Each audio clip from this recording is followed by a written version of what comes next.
po tayong lahat. So ngayon po magluluto tayo ng cauliflower fritters. So you can use any vegetable that you like. So gusto ko dito is yung cauliflower. So ito yung ating flour na nilagyan na natin ng seasoning.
Muna natin yung cauliflower dyan. Ganyan lang kasimple. Guys.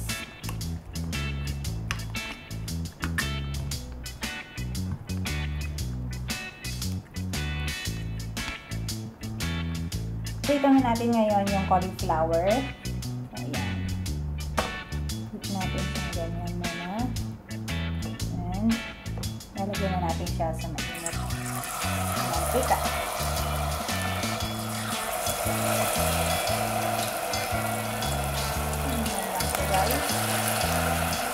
Brown na siyang ganyan. Means okay na siya. Tanggalin na natin.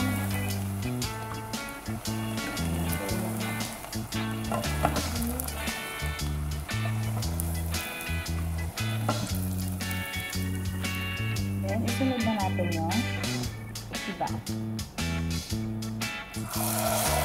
Ganun lang guys. Hanggang matapos na.